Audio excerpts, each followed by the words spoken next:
بسم اللہ الرحمن الرحیم۔ گمنام ہیرو کے معزز ناظرین السلام علیکم۔ دوستو لائک ضرور کر دیا کریں، شکریہ۔ آئیے چلتے ہیں کہانی کی طرف۔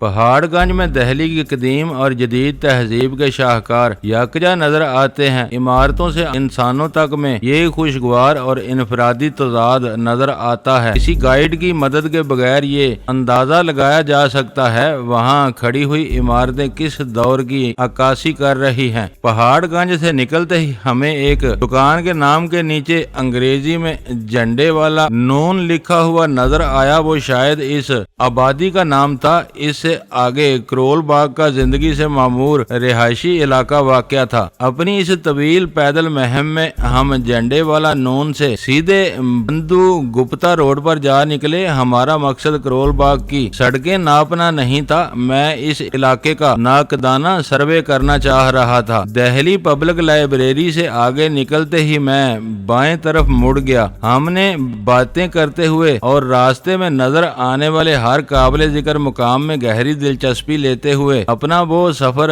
خرامہ طے کیا تھا، اس لیے ہمیں ہوٹل سے وہاں پہنچنے میں دیر ہو گئی تھی، ورنہ میرے اندازے کے مطابق وہ مسافت 2.5-3 کلومیٹر سے زیادہ نہیں تھی۔ پیدل وہاں تک پہنچنے کے بعد اندازہ ہوا تھا کہ ہمارے بدترین دشمن ہمارے پڑوس ہی میں رہ رہے تھے۔ ہم نے راستے میں بڑے ہیٹ اور دھوپ کے سستے چشمے خرید لیے تھے۔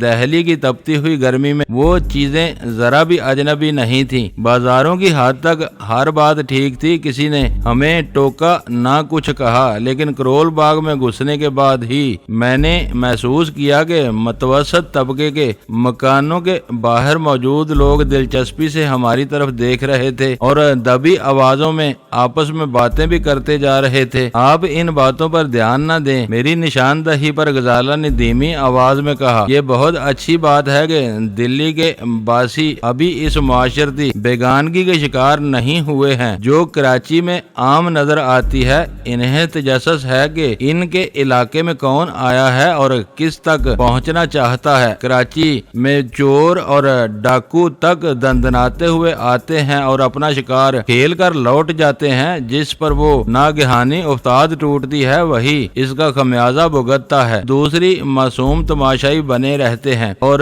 کبھی زبانی ہمدردی سے آگے نہیں بڑھتے۔ اس وقت کسی معاشرتی اسکالر کی طرح تقریر کر رہی ہو۔ تیز مشاہدہ رکھنے والا ہر حساس آدمی اپنے ماحول کا اسکالر ہوتا ہے، وہ خوشگوار موڈ میں کہہ رہی تھی۔ ہمیں اپنے علاقے میں دیکھ کر ان کے کانوں پر جوں بھی نہ رینگتی اور یہ بے حس بنے بیٹھے رہتے تو مجھے صدمہ ہوتا۔ مجھے یقین ہے کہ ہم یہاں سے پوچھ گچھ کا سلسلہ شروع کریں تو تھوڑی دیر میں اپنے دونوں حریفوں کے دروازوں تک پہنچ سکتے ہیں۔ میں پہلے بھی کہہ چکا ہوں کہ ہم یہاں اس مقصد سے نہیں آئے، میں نے اسے گور کر کہا۔ وہ شوخی سے ہنس پڑی۔ میرا بھی یہ ارادہ نہیں ہے، میں ایک مثال دے رہی تھی۔ کسی بھی آبادی میں نوبارد افراد کا تجسس اور ان کا متلاشی انداز مقامیوں کی نظروں سے پوشیدہ نہیں رہتا۔ ہم تیسری گلی سے گزر رہے تھے تو میں نے دیکھا کہ ایک مکان کے باہر چبوترے پر بیٹھے ہوئے کئی نو عمر اور ادھیڑ عمر افراد کی نظریں ہمارے اوپر مرکوز ہو چکی تھی۔ میں نے بھی